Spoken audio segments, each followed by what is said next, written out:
Okay,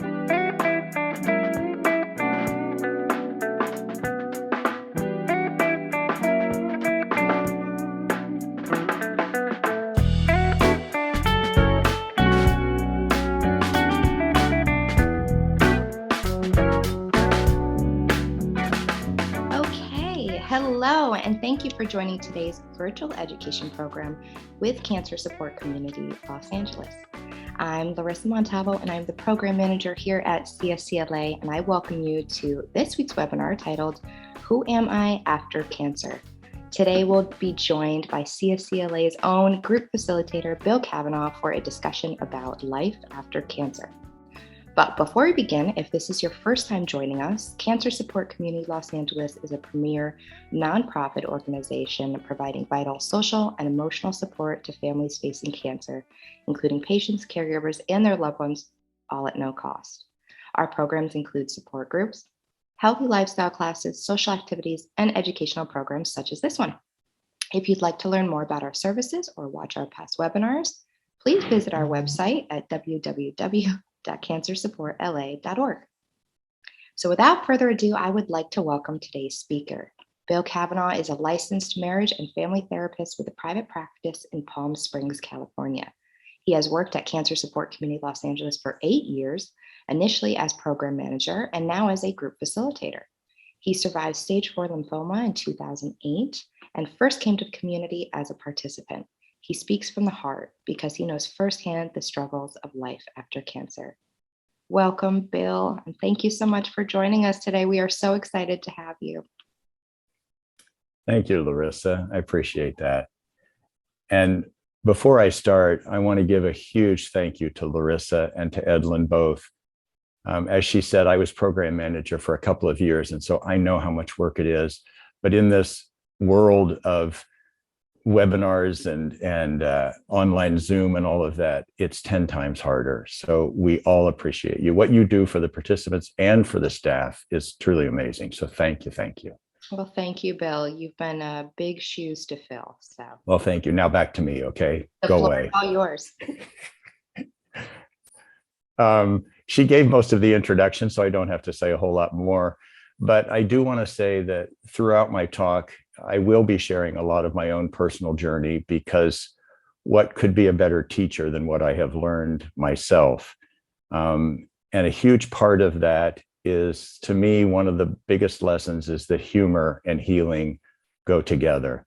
And so I hope I can put a couple smiles on your faces through this as well.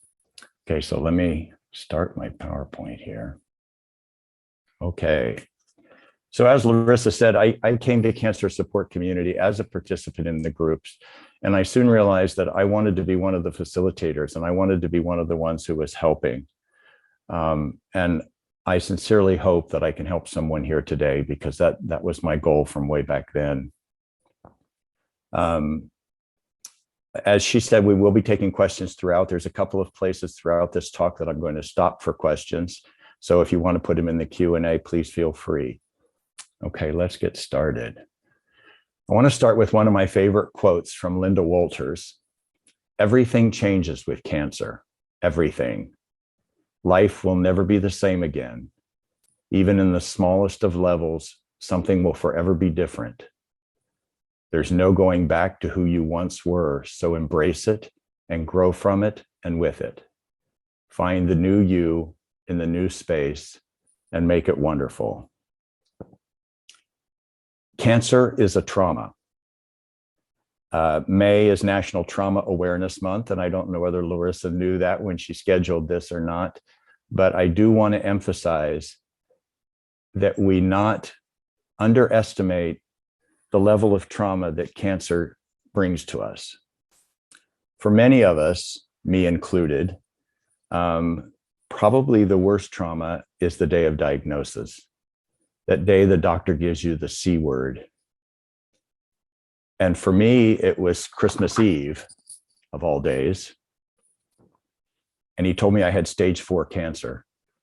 And the first thing I said to him was, gee, I'm sorry I didn't get you anything for Christmas. Because again, humor is important to me. But then I said, and it just came out, I said, if I have learned anything in life, It's that our biggest challenges bring us our biggest gifts. So I'm excited to see what the gifts will be for me. And he started to cry, said he had never heard that before, but he had seen so many people appreciate it. So please don't forget that just like any trauma, there has to be a period of PTSD. You're not only healing physically from the cancer, but you have to heal mentally as well. You have to process the trauma, and that's step one. One of my favorite parts, I used to love to give tours of cancer support community when I was working there. And my favorite part was to end the tour in the yoga studio with the big wall of butterflies. Each butterfly is preserved in a glass box, and we get them from the National Butterfly Preserve, and they're sold to raise money for the preservation of other butterflies. So I always want people to know we didn't kill them just to put them up on the yoga wall.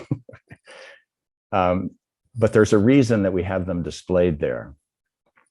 A caterpillar goes into the cocoon thinking it could be the end of its life, assuming it's probably the end of its life, just like a person with cancer.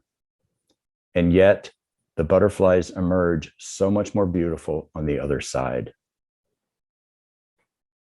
Okay, I also have to warn you that throughout this, I'll probably cry a few times too. It's a sign of sincerity. The average lifespan of a butterfly in California is only 2 weeks, believe it or not, except for the monarchs who fly away somewhere else. But in most of the butterflies in California, it's 2 weeks. So I always ask when I was giving the tours, if you had just 2 weeks to live, what would you do with that time? And the only thing the butterflies know how to do is to stop and smell the flowers. Once they come out of the cocoon, they don't struggle with what to do with their lives or finding meaning or feeling any kind of shame or guilt. They have no concept of suffering. However, I have to admit, I've never had a butterfly as a private practice client, so I can't necessarily speak for the butterflies, but I'm assuming that they don't suffer too much. They appreciate and they enjoy life. Please hear that. They appreciate and they enjoy life. That is the lesson that we can learn. It's also a blessing and a curse that we humans try to find meaning in our struggles. Just like the butterflies, our purpose is truly just to be. Let our colors shine.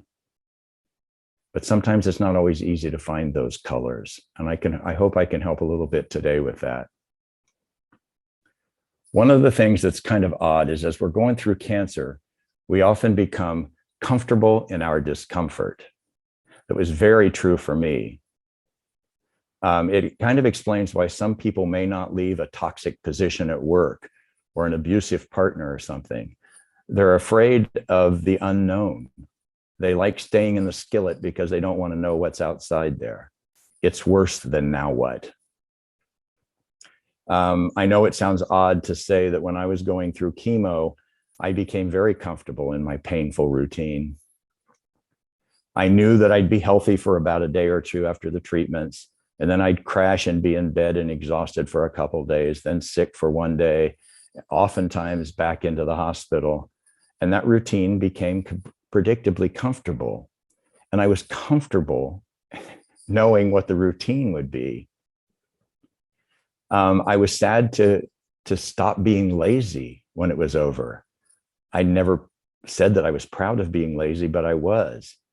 I didn't want to return to the world of uncertainty. I'd been unemployed for a little while, and I did not want to go back to that. I've always said cancer is better than unemployment. The pain was worth it. Cancer was easier than now what? I'll repeat that sentence. Cancer was easier than now what? I, like so many others, was perfectly happy to be in the skillet, but fortunately for my future, the skillet was gone and the fire was extinguished and I was forced out of the frying pan. But for me, the worst was yet to come. When I heard that good news that everybody talked about, and I was told that the cancer was gone and it had been completely removed, and now I could get on with my life, I didn't know what that meant. I didn't know what my life was supposed to be. I had thought my life was over. Everyone else heard the cured word and were ecstatic for a day, and then they go back into their lives, leaving me to be so happy. But I wasn't. There was definitely PTSD that followed that part of my life.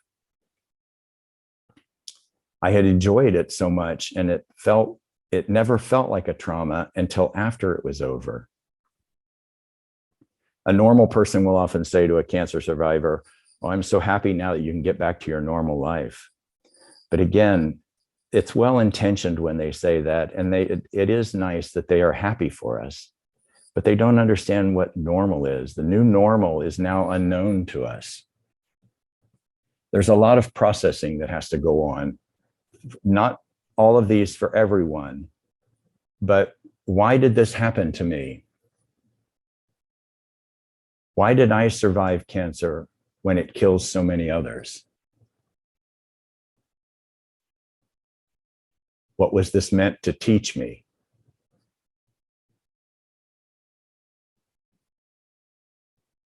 What will my life be like now? And what did I learn? First and foremost, please know that I'm absolutely not here to tell you just get over it. Never would I say that to somebody who's coming out of cancer. You can't ignore what you've been through. That's the PTSD part. It's trauma that you have to process. When we're in training to be therapists, we learn that the way to process PTSD is to allow all of the thoughts to happen. Let yourself express the thoughts and get them out.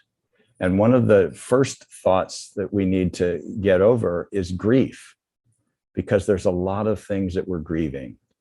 So let yourself cry.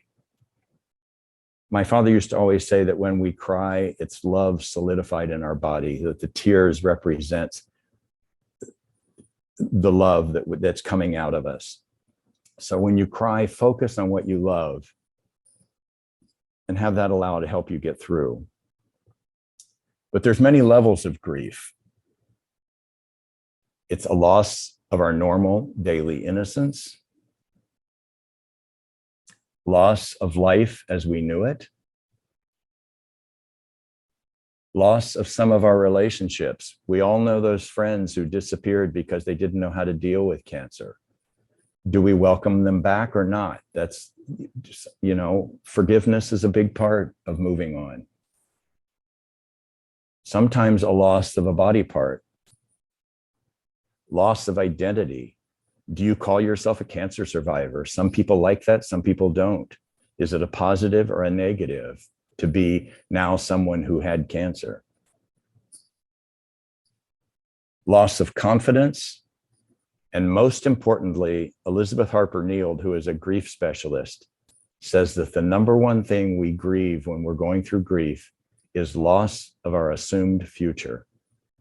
That's so important to recognize and to explore and to think about, is how is your future going to be different than what you thought? And a lot of it comes with fear of the unknown of cancer coming back. It takes a long time to process the pain and grief. And so allow yourself the time. Again, if you hear anything here, this is a process, and let yourself go through the process. Don't just try to find the answers right away.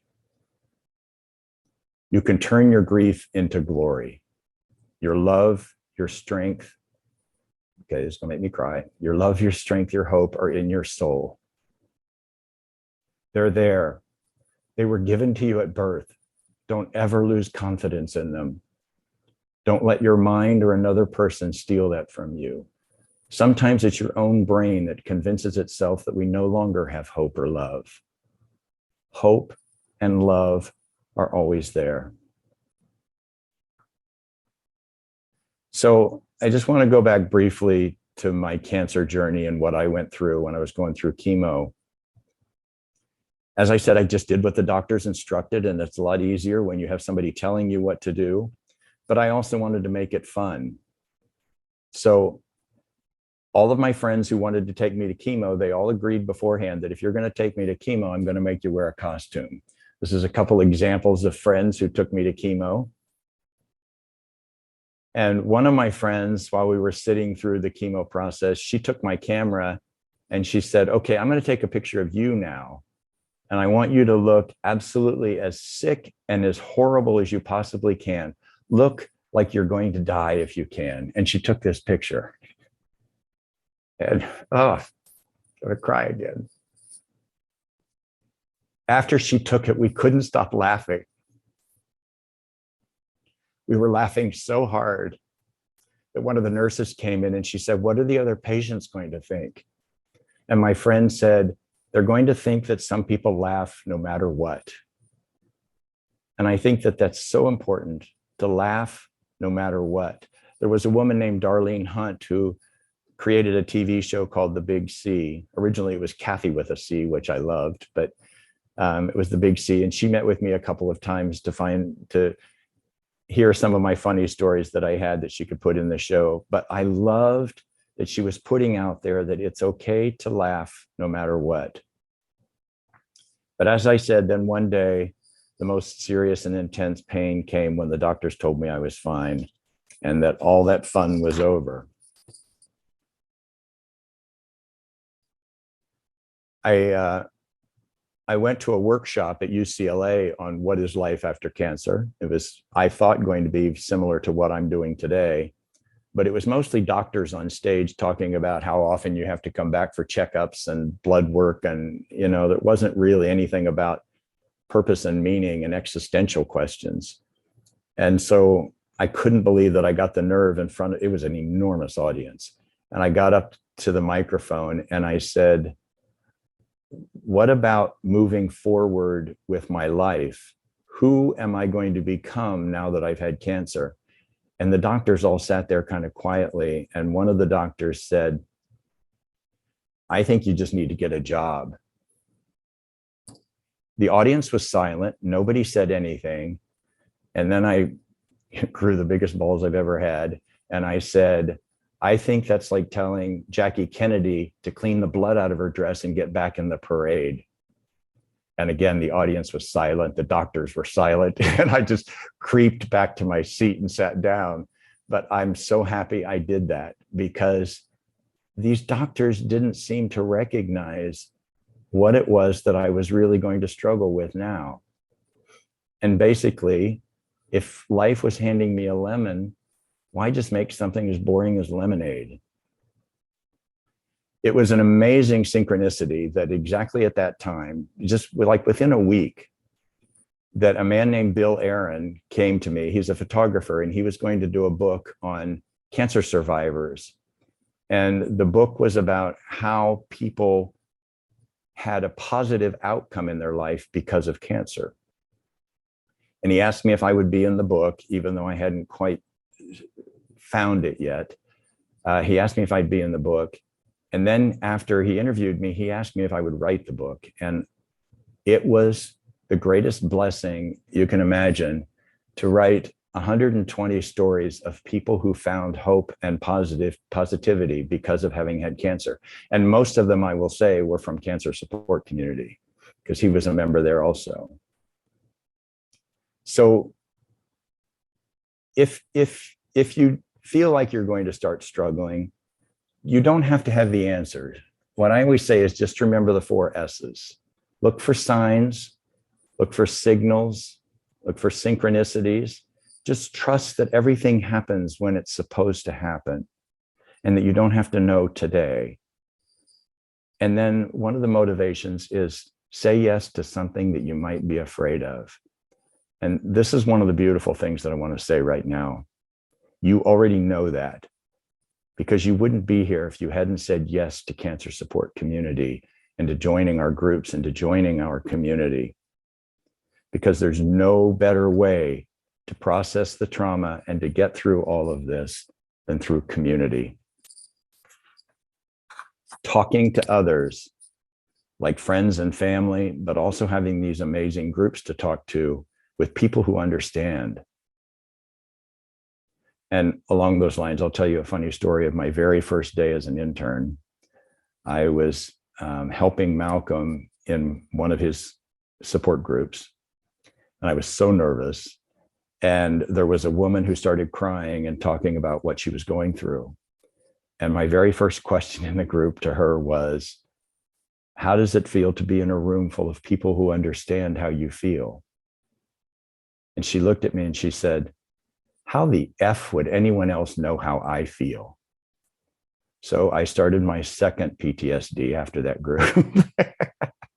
One more big trauma for me that I have never forgotten all these years later. But I do understand her side of it, that she was processing what she believed.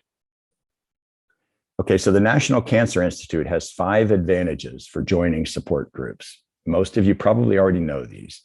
Feeling less isolated and judged, gaining a sense of empowerment and control, improving coping skills and a sense of adjustment, talking openly and honestly about our feelings, and reducing stress, depression, anxiety, and fatigue. What it doesn't list is the process of moving forward. And again, it doesn't list necessarily the existential things of purpose and meaning. So I want to get into that, but before I do, Larissa, are there any questions yet? Bill, you are blowing me away with this. So far, we only have one question. Someone's just asking if this recording will be available. Absolutely, this talk is being recorded. It will be up on our virtual library. Within a couple of weeks, we'll be dropping the link to the virtual library in the chat. And you are welcome to drop questions in the Q&A at any time, but we will be having a Q&A session at the end. But that's all that we have, Bill. Thank you, thank you. And I know that a lot of these PowerPoint slides go very quickly, and that's why there will be a PDF available of the presentation in case you want to go back and process, because I'm going to get into some of the questions that you might want to ask yourself, and they come and go kind of quickly. Thank you. Yes, if you want, if you want a copy of these PowerPoint, please email info@cancersupportla.org. We'll drop that in the chat as well, and we can share the PDF. Thank you, Bill. The floor is yours. Thank you, Larissa. Okay, so when I was going through cancer, and this is another story that's probably going to make me cry, so get ready. When I was going through cancer, one of my cousin's sons was starting school at Pepperdine. I remember that he was looking at Case Western in Cleveland. And then when he came out to Pepperdine and he looked out at the ocean, he said, case closed. So he went to Pepperdine. But this is a young man who had made over $1 million in high school selling paintball equipment online. He paid for all of his brother's college. He was paying for his own. And he was just the most amazing go-getter I've ever known. And his name was Ethan. And we had dinner one night. And at the end of dinner, he asked me, what advice would you give a 20-year-old who's about to start his life? And I thought, oh my God, of all people to ask me that, and this better be a good answer. But I said to him, I don't have to tell you, because you already know that the number one lesson to learn is courage. That step through things that are uncomfortable and have courage, and that's what will get you through life. But I said, you didn't move from Ohio out to California to go to school unless you had courage. And you didn't make all that money unless you had courage to start. So congratulations to you. And the next morning I sent him an email and I said, I'm so jealous that you have your whole life ahead of you. This is where I cry. And he sent me back an email that said, Uncle Bill, it doesn't matter if you're 20 or 50, you still have your life ahead of you. And it completely changed my thinking. And that was when I decided I could still go back to school at 55. Age can feel like, this was the end of his email. Age can feel like the end, or age can feel like the beginning. It doesn't matter what age you are. He had the exact same message as the butterflies. It doesn't matter if you have 70 years ahead or you have 2 weeks. You can still have courage and create and explore all kinds of new ideas. So right after he told me that, I decided to call a friend of mine in New York City who was a Broadway performer. And we started a new company called Next. Its purpose was to help people who were struggling to find a new next in their life for whatever reason. And it was primarily focused on the baby boomer generation, because through our research, we learned that they are much more focused on meaning and purpose than any generation had ever had before.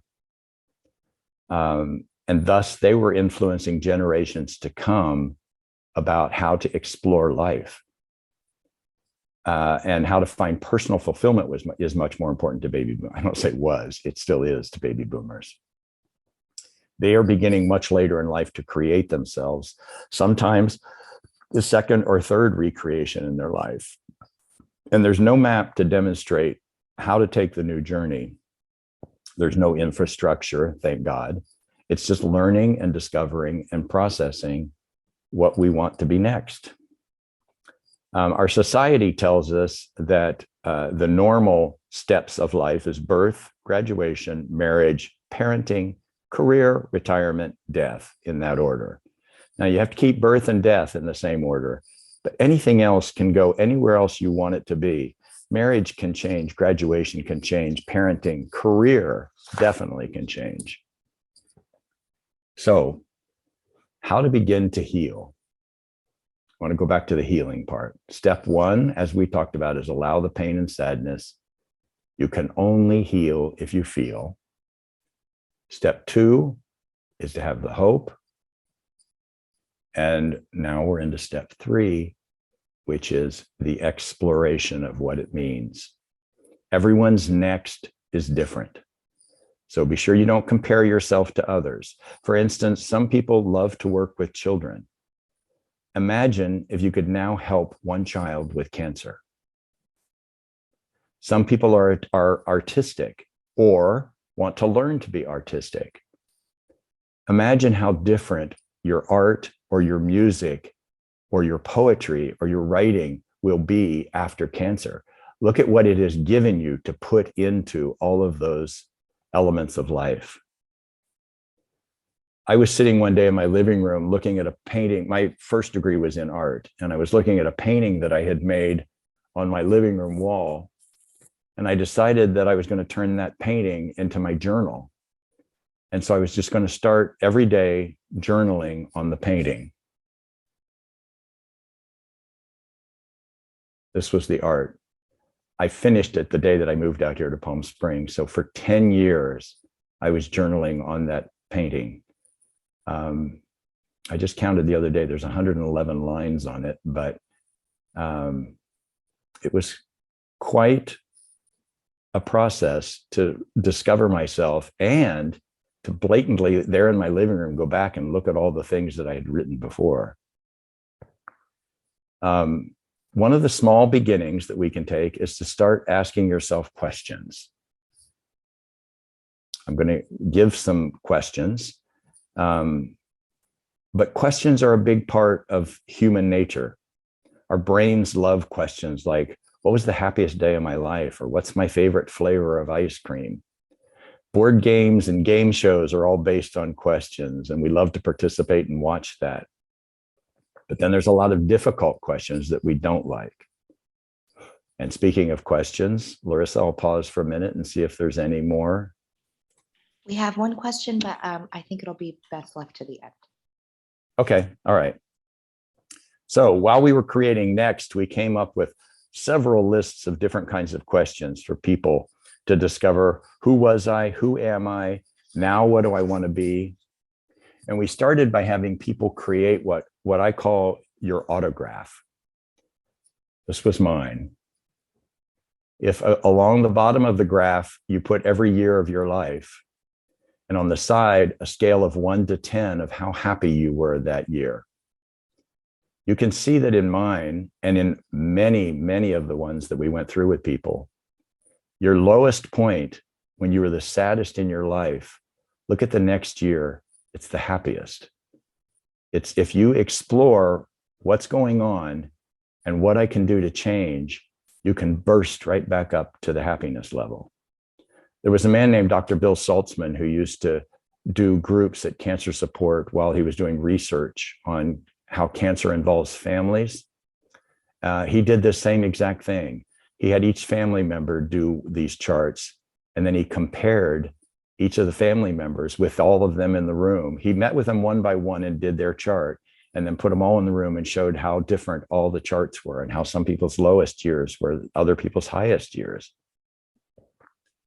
The year that I went through chemo was one of the highest years. And then the next year after that was by far the lowest year in my life. But I was determined to never forget what I told the doctor the day of diagnosis, that somewhere there would be the greatest gift that would come from this. One of the things I want you to remember is you can't change what happened. It's all about how you perceive it.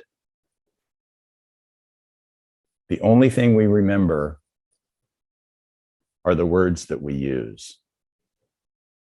Eve Ensler is the author of the Vagina Monologues, and she once spoke at our Cancer Support Community Luncheon. And she moved the audience so much when she told us that when she was going through chemotherapy, she decided in one of her early treatments that she would imagine the chemo drugs burning away all the traumas of her past. She chose to change her perspective from this being poison that they were putting in her body, instead to a beautiful medication to eradicate her horrible past. She said that she soon started to look forward to her chemo treatments because they brought her amazing peace.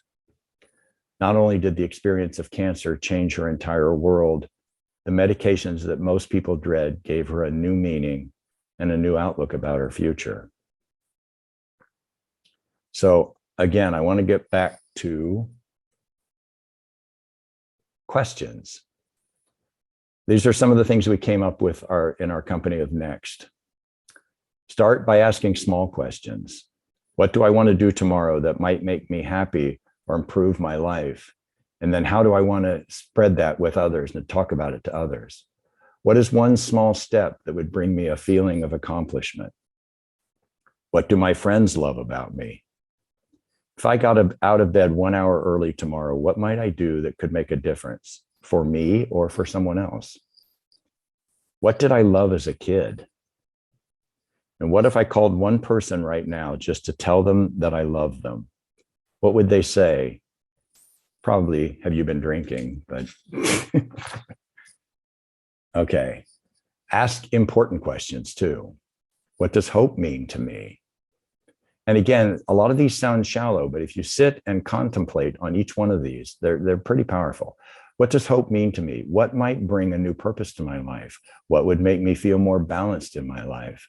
What would give me energy or motivation? It's interesting too that some of our most difficult questions are the fun ones for our families and friends. Choose a family member or a friend and ask them these questions. What do you think is the most important talent I have to share with the world? Who is someone that you think would be a mentor for me?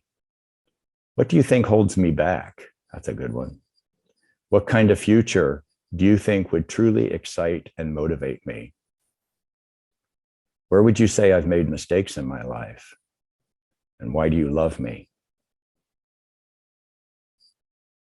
Another idea that might sound odd, and a lot of people may not go with this, but it's something I do with my clients a lot, is to write a letter to someone that you loved who has died. Ask them these questions, and then write the letter back from them to you immediately and see what they say. I've done it. I like doing it in the middle of the night when it's quiet and I'm looking at the moon, and I write the letter back. And if you do it without any thought of what it's going to say, you might be kind of shocked of the things that they answer with. Sit quietly sometime and explore your strengths. One good way to do that is to pretend that you're on a job interview and ask yourself, tell me what your biggest strengths are. See how you answer the question. And what about your dreams? What's my greatest dream? What's keeping me from living the life that I dream? How would my life be different if I lived that dream? What is one very small step I might take towards a dream?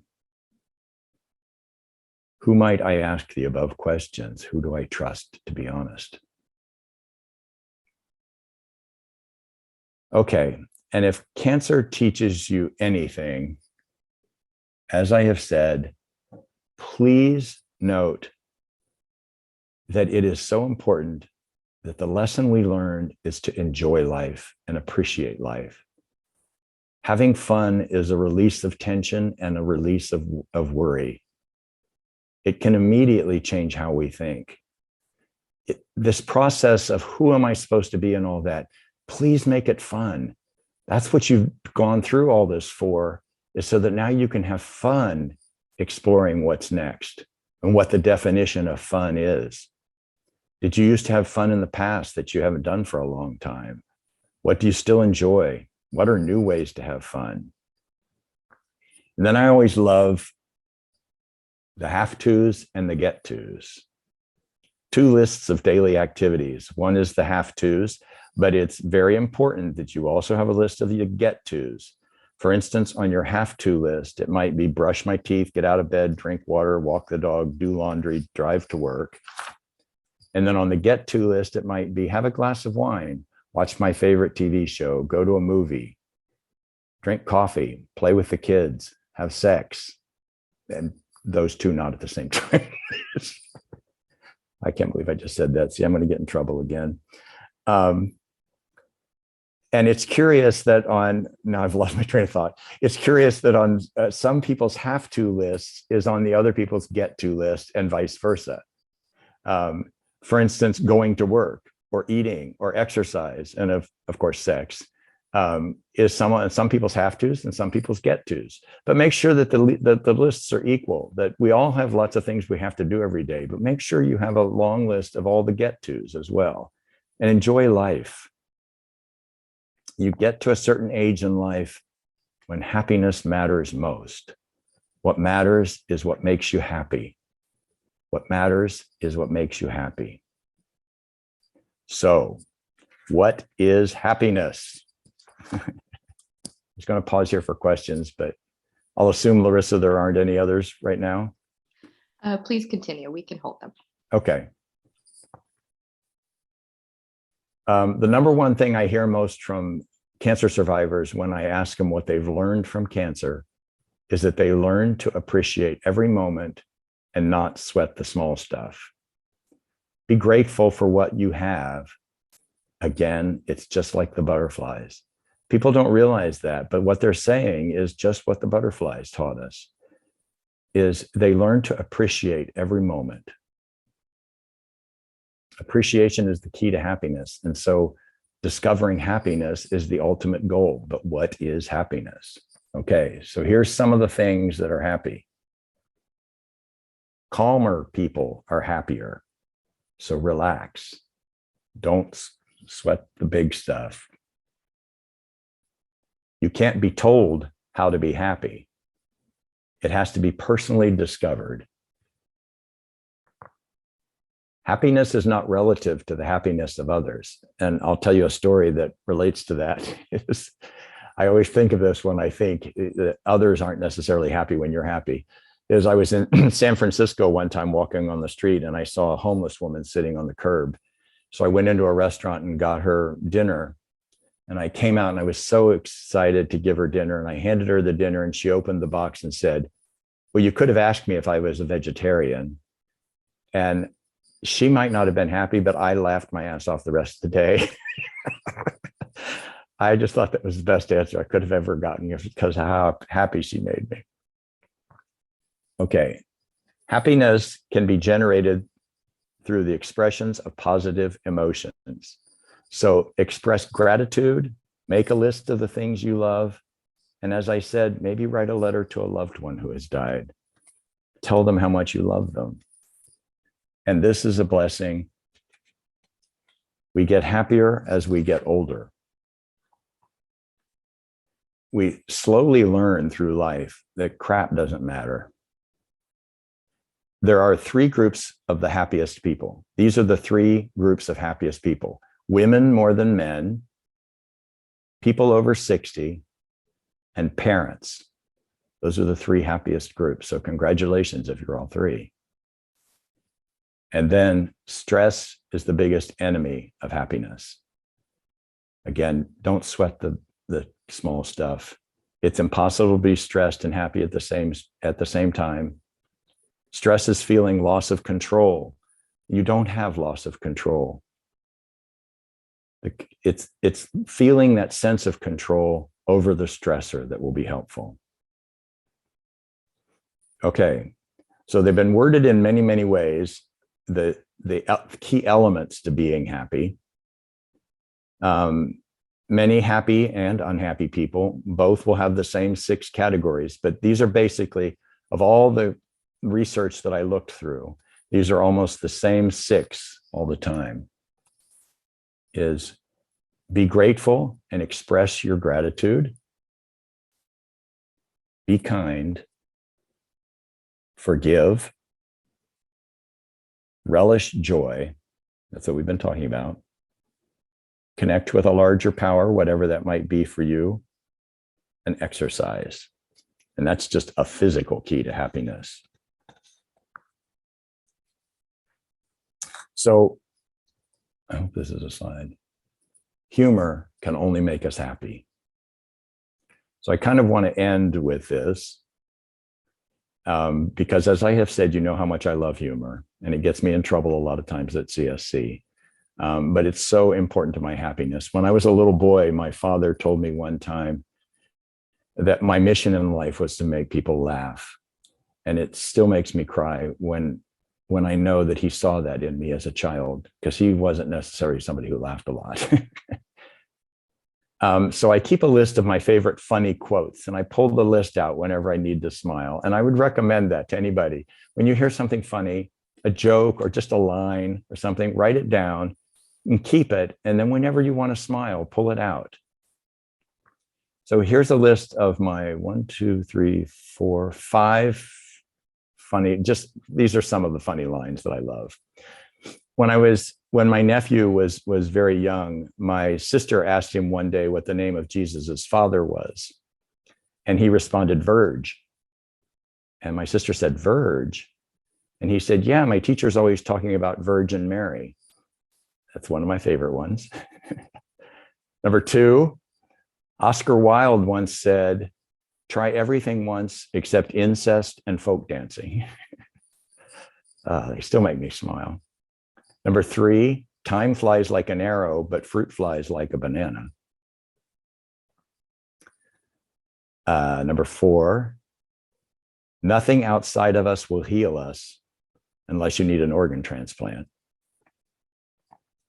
And the last one that I love so much is from my favorite comedian, Dimitri Martin. He says, I'm sorry and I apologize are the same thing unless you're at a funeral. You have to think about that one for a minute. So please, if you hear anything I say today, sing, dance, laugh, play games, tell jokes, take risks. And that's it. Larissa, you're up. Trying to compose myself. That was beautiful, Bill. Thank you so much for such an amazing talk. You have the ability to make us cry and laugh at the same time, but I think maybe that really encapsulates the post-cancer journey. So thank you. And I think it's best said by one of our comments here that someone said that they need you in their life, that they're thankful for this lecture, and that you are the first person who they feel like truly gets it. Don't make me cry again. Well, you made me cry. And so I think that really captures, I think, the feeling that most of us are feeling right now. So thank you, Bill. And they were asking if there's a way that they can contact you in case they wanted to look into getting some one-on-one with you, or maybe possibly joining a group. Yes, can I give my email, my cancer support email? Absolutely. I will drop it into the chat here. Or actually, I'll ask Edlin if you can drop it in the chat there. It's bkavanaugh@cancersupportla.org. Yep. All right. Thank you. Okay. So let's get to our first question here. Someone's asking, oh, do you mind stopping your screen share so we can see Oh, in big? sure. Thank you, Bill. Okay, great. All right. Our first question is, do you still get follow-up tests even after doctors tell you to move on? This person says they were anxious because her oncologist told her that she doesn't need any more monitoring, and that she should just move on with life. All I can tell is my own personal story is that my oncologist told me that I needed to come back once a year for a test. And I remember at the end of the third year, I said, I don't think I need to come back anymore. And he said, I think you're right. So I think that's up to everybody. And it's also up to your individual cancer and where you are as far as recurrence or, cured or whatever it is. I think that's different for everybody. Great. Thank you. Someone has asked, how do you deal with a recurrence? How do I deal with what? They're having a recurrence. And so after a year, they were ready to move on, but their cancer came back. And they're just wondering, what are some lessons they can learn from this experience? Again, that's a personal journey, and my heart breaks for anybody that basically has to start over again, or at least jump back into it again. Please use our groups. That's what I would say. Don't hide your feelings. Reach out to people, reach out to the ones you love, and reach out to our support groups, and let it out. Again, the loss of your assumed future. Thank you, Bill. Yeah, we have some wonderful support groups and some one-on-one therapy here at Cancer Support Community Los Angeles. So if you're interested in getting connected with any of those, please email info@cancersupportla.org. That was put in the chat a little earlier. Okay.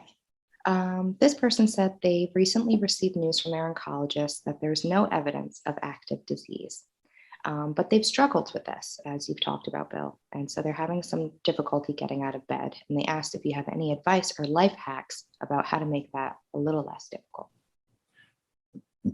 I would say don't struggle with it. Let yourself lay in bed for a while. If you're struggling with why and what I should do now, again, talk to people. Please talk to people, but don't beat yourself up. Be good to yourself. Be good to yourself. And remember what you would tell a good friend.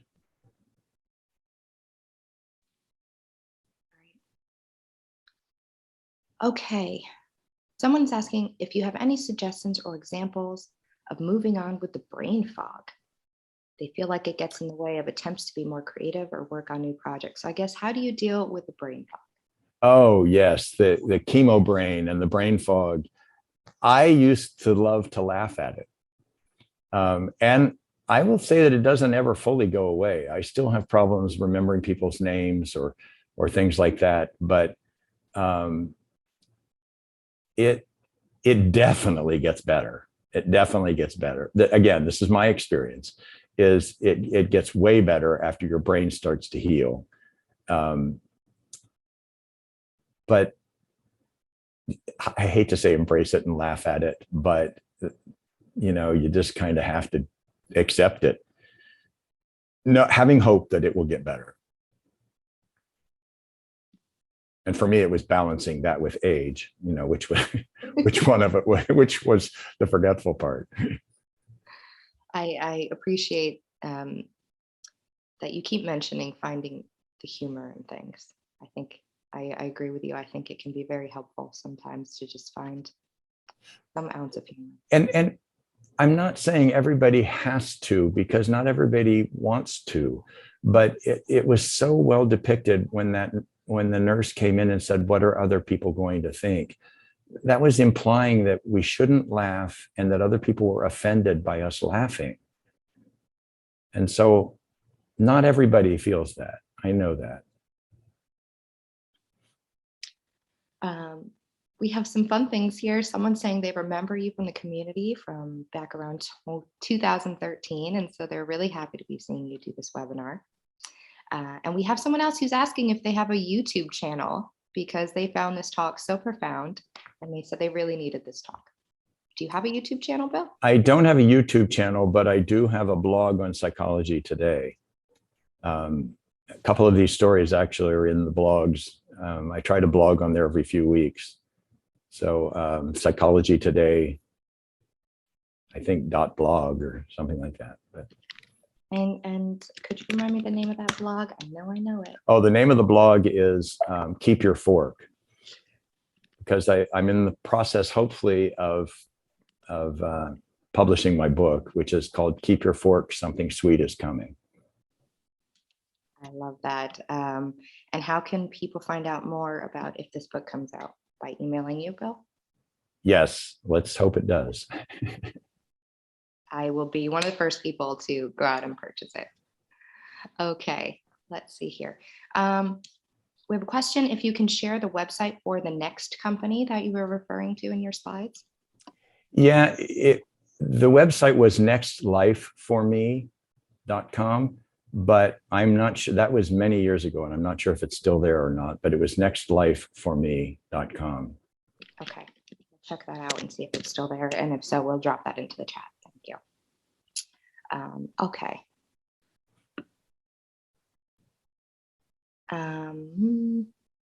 Someone's asking, how do you deal with the sadness? And I know that's another personal question, but do you have any tips on that? Obviously, it's one of the number one things I deal with as a therapist. And I can't fix or heal people. And that's one of the most difficult parts for me, is I want to make people happy. And I can't do that. It's all about the process. And sadness will be there. It will be there, and it will come and go. But through one word, and I would just say, have hope. Please have hope that the sadness isn't there forever. Thank you. And unfortunately, the next website is no longer available. So sorry about that. Oh. Yeah. Someone's also asking if we can share your email in the chat. We'll be happy to drop that again, but you're always welcome to scroll up. The blog and the email are also in the chat for the other question that's in here. A lot of people looking to reach out to you, Bill. Hope you're ready. Uh-oh. Someone's saying this isn't exactly a question. They just want to thank you so much for your vulnerability and to let you know that you are such an inspiration. Well, whoever that person is, thank you, because I didn't sleep last night. So because I knew I was going to be vulnerable. So thank you very much for that. Next question. Do you have any advice for therapists in training? This person is a new student, MSW and LCSW. Oh my God, yes. Know what you love and know what you're good at. And you don't have to be an expert at everything. Know what you love and know what you're good at, and then focus on those areas. And just keep hanging in there, because it's a long process, but it's so worth it in the end. And again, as Ethan would have said, courage. It takes a lot of courage to do this. A lot of courage, and I'm sure even a lot of courage for you to give this talk today and be so vulnerable. So thank you, Bill. Okay, we have time for a couple more questions. This individual is asking if you think the age of diagnosis factors in, and they gave an example. If a younger person really feels like life and dreams were cut short, do you think age matters during the diagnosis? Oh my God, yes. And that's why we have the young adults group. I also work a lot in addiction. I was at Betty Ford for a few years, and there was a young woman who was 19 in the group, and she was sitting next to somebody who worked with Bruno Mars, and one of Bruno Mars' songs was Locked Out of Heaven. And I said to her, do you feel like you've been locked out of heaven? And I would ask a person with cancer the same thing, is at your age, do you feel like you've been locked out of heaven? And I did a group at Cancer Support for a while of mothers with young sons who had cancer. And the hope that those boys taught each other was unbelievable. But what I want to say is that that young woman that I asked that to, she said, I'm just old enough to know that I found the key to the lock and that heaven is actually on the other side. So whether it's cancer or addiction or whatever it is you're struggling with, heaven is on the other side. If you can just wait and get there, just have hope and get there. One of the young boys in the group that I had was a swimmer, a surfer. And I asked him where it is he thought he was going in life. And he said he compares his life to being out surfing, that when he's in the ocean, he can look in any direction and know that he can go as far as he wants to in any direction. But right now, I just need to stay afloat. And the next day, one of the other boys took him out to the ocean, and they took pictures of all the horizon around them, of all the representing all the opportunities that he had. Oh my God, they taught me so much. They taught me so much. So please know that there's so many places you can swim, and that this is just giving you the strength to do it. Thank you, Bill. Oh, you make me teary. And I want to reiterate what he said about, we do have a growing young adults program. We have a young adult support group. Too, we have some young adult social activities. And so we are aware that it is a bit of a different experience for those of you who are young adults. And we try to help create some community there as well. So if you're interested in those services, please feel free to reach out. We have another beautiful words of thanks in here. Someone says they're living with cancer as they manage it, and this talk has given them so much hope and inspiration. And you are a beautiful beacon of light. And someone else said, thank you for sharing your story and perspective. It was very powerful and moving. Thank you to all of you. Thank you so much. And for those who are asking if this is being recorded, it is. It will be on our virtual library in a couple of weeks. Okay, it looks like we only have 2 more questions here. Someone said her husband and her both have cancer from environmental exposure. They both have PTSD. They're asking, I think, how to move on from the fear or the hopelessness of another cancer, or of their children getting cancer because they were also exposed. Or how to live on after the resentment.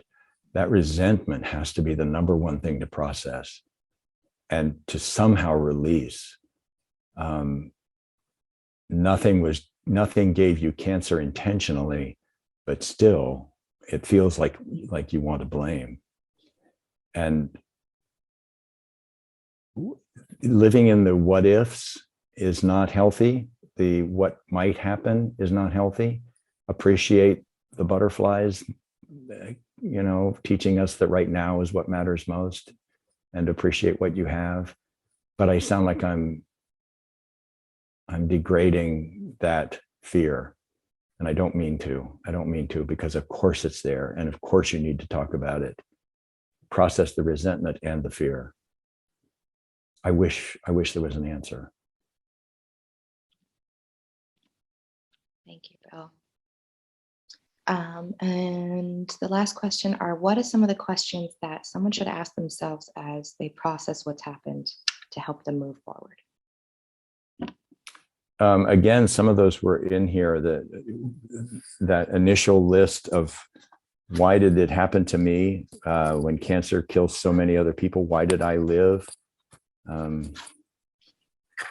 I have that list, but for this individual, if you're interested in seeing that list again, feel free to email info@cancersupportla.org. We can send you a copy of these slides with a list of questions that Bill. And one of them is, what was it meant to teach me? And that's a big one to explore. What did I learn from it? What was it meant to teach me?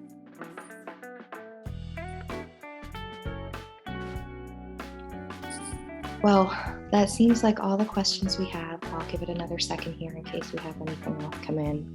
But Bill, I just want to thank you so much for such an inspirational talk, for providing this here for us today, and for having the courage to speak about your experience to all that are here with us today.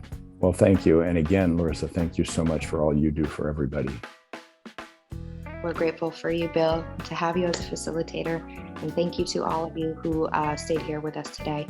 And we hope to see you again next time. Thank you, everyone.